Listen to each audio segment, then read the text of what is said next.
Bonjour à tous et bienvenue dans cette nouvelle vidéo dédiée à la deuxième partie de la démolition du T2 au deuxième étage. Alors la dernière fois nous nous étions quittés dans la vidéo précédente sur le déblaiement des gravats par la goulotte. Et bien aujourd'hui nous continuons et nous terminons cette démolition. Allez, c'est parti! Comme vous l'aviez vu donc dans la vidéo précédente, nous avions détruit les murs périphériques sans prêter une attention particulière tout autour des huisseries, que ce soit les portes-fenêtres ou les fenêtres. Là ce que je fais c'est que j'enlève donc la brique rouge plus proprement tout autour de ces dernières pour avoir accès donc à la partie cimentée qui permet d'avoir accès ensuite aux cornières en fer. Alors pourquoi des cornières? Puisque tout simplement nos huisseries sont posées en applique par rapport à notre mur en parpaing. Donc voilà, là je m'occupe de la petite fenêtre sur la droite. Alors là j'enlève la plainte parce qu'il en restait une à enlever tout simplement. Donc plainte hyper simple à enlever, un pied de biche et puis marteau c'est amplement suffisant. Donc là, petit coup de propre, comme tu peux le voir au fond, on enlève le sol qu'il y a sur la cuisine. Alors on a de la chance parce que le sol est venu assez facilement et en dessous on récupère directement la chape brute. Donc ça c'est un avantage. Ensuite, tu vois que moi sur le sas d'entrée, j'enlève également un sol. Alors sol assez compliqué à enlever parce que quand je l'arrache, il reste une partie qui reste très bien collée à la chape et qui est très difficile à enlever. Du coup, rapidement je change de tâche et là tu vois on s'attaque au pied de cloison, on enlève toute la brique rouge qui reste. Parce qu'en fait on a prévu de couler du béton dedans et l'adhérence brique rouge béton n'est pas terrible vu que la brique rouge c'est très lisse, donc on s'occupe de ça. Ensuite on met un coup de propre au niveau de la chambre.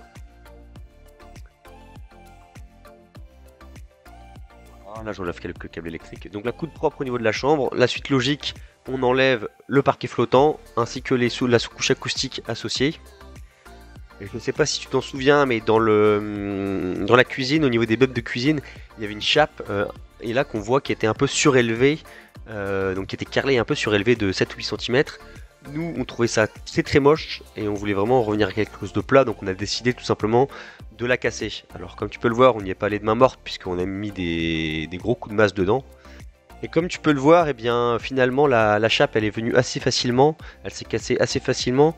Donc du coup on évacue tous ces gros gravats inertes par la goulotte. Ensuite on met un coup de propre directement toujours au niveau de cette chape. On enlève, donc on passe un coup de balai pour enlever le sable de construction. Puisque derrière on a prévu, mais tu le verras en fin de vidéo, on a prévu de recouler une chape béton qui arrive à niveau de celle existante. Je m'attaque aux fenêtres. Alors comme tu peux le voir ici, l'idée c'est d'enlever justement cette partie cimentée pour avoir accès aux cornières en fer, pour ultérieurement mettre un coup de meuleuse sur ces cornières, les couper et pouvoir ensuite retirer le dorme en bois. Donc comme tu peux le voir, il faut enlever le ciment sur les parties latérales, donc gauche et droite, ainsi que la partie supérieure de la fenêtre. Par contre, tu vois qu'on a du ciment sur la partie basse. Cette partie basse en fait, faut absolument pas l'enlever, c'est le support de ta fenêtre. Donc il y a une pente à entre 30 et 40 degrés, ça il ne faut absolument pas y toucher, c'est hyper important parce qu'en fait ce sera ton support quand tu vas remplacer tes fenêtres et que tu vas mettre tes nouvelles fenêtres. Alors là comme tu peux le voir, on peut distinguer que j'ai fait un trait sur l'enduit sur l'extérieur. En fait ce trait correspond à quoi? Il correspond à la distance entre mon extérieur, mon mur extérieur, porteur extérieur et mon mur intérieur. Comme je te l'ai dit, je ne peux pas voir mon parpaing côté extérieur puisqu'il est à l'enduit. Par contre, moi ce que j'ai fait, c'est que j'ai pris la distance entre mon dorme en bois et mon parpaing à l'intérieur et j'ai reporté cette même distance par l'extérieur. Donc ça me permet quoi? Ça me permet directement de mettre un coup de disqueuse et de venir casser, de venir scier directement ce ciment sans m'attaquer au mur porteur. Et donc tu vois l'avantage c'est que après une fois que que tu as mis un coup comme ça de disqueuse, ça s'enlève beaucoup plus facilement. Alors comme tu peux le voir, je réitère cette opération sur la porte-fenêtre, donc je fais exactement la même chose. Je reporte ma distance dormant parpaing, donc côté intérieur, vers l'extérieur, d'accord?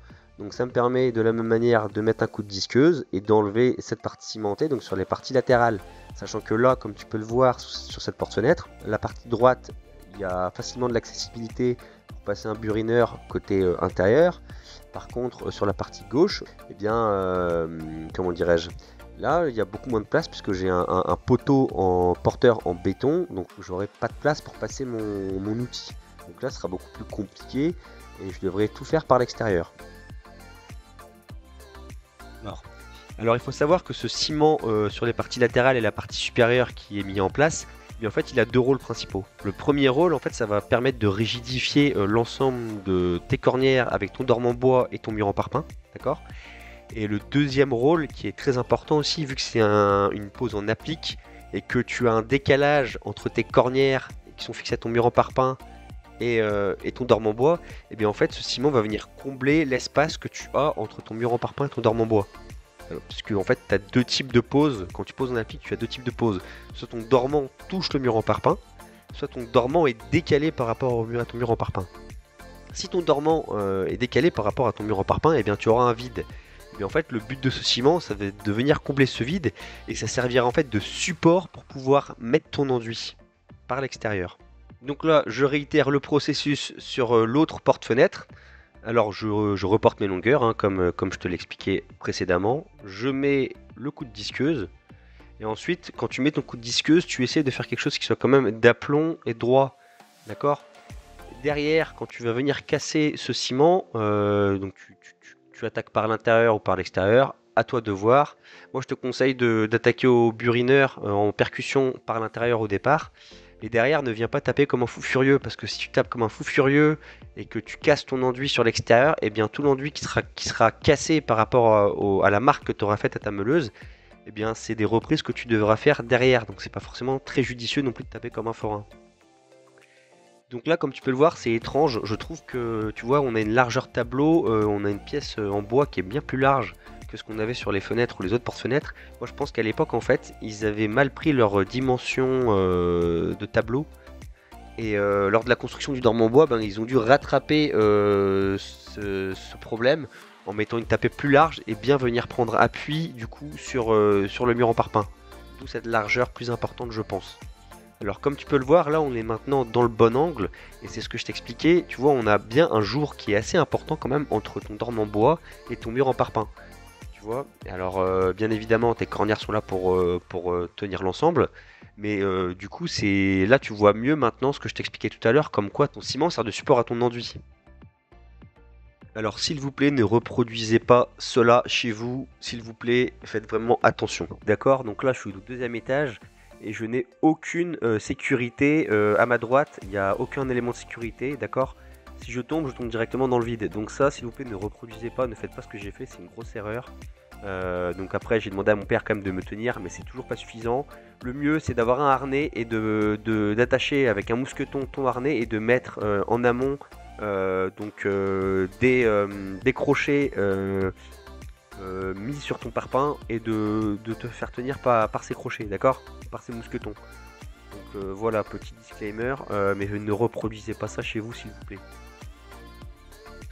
Alors que je m'étais pas encore attaqué à la partie supérieure de la porte-fenêtre, là c'est le cas, et en fait j'ai omis de te préciser une chose, mais qui est très très importante, c'est que quand tu utilises une meuleuse de ce gabarit, c'est-à-dire en disque 230, eh bien c'est une meuleuse où il y a beaucoup de puissance, une rotation par minute qui est importante au niveau du disque, et bien évidemment tu pourrais t'amener à ce que ton disque vienne toucher la cornière. Alors il serait censé normalement tronçonner la cornière, n'empêche que des fois eh bien ton disque il est entraîné, alors me demande pas pourquoi, je sais pas, mais ton disque est entraîné et si tu tiens pas ta meuleuse fermement, eh bien tu vas vraiment subir le mouvement et ça peut avoir des conséquences assez dramatiques. Alors là, comme tu peux le voir, eh bien on a décidé directement d'enlever les deux vantaux de cette fenêtre. Ensuite on vient mettre un coup de scie sur la partie haute, enfin sur la hauteur, pour séparer en deux la partie haute du dormant et la partie basse. J'ai pas eu trop de mal à enlever les vis au niveau des cornières qui étaient mises sur le dormant bois, donc le dormant il est venu assez facilement. D'accord. Ensuite on enlève le reliquat de briques rouges qui reste sur l'appui de fenêtre. De la même manière j'enlève les vis qu'il y a sur les cornières latérales, par contre sur la partie haute eh bien, je n'arrivais pas à le faire, donc j'ai dû directement meuler. Ce qui nous a ensuite permis d'enlever le dormant bois partie haute. Ensuite pied de biche, on n'y arrive pas, meuleuse pour enlever ce qui reste des cornières.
Alors j'aurai l'occasion de revenir ultérieurement sur ce qu'est en train de faire mon père. Il est en train tout simplement de redresser les tableaux.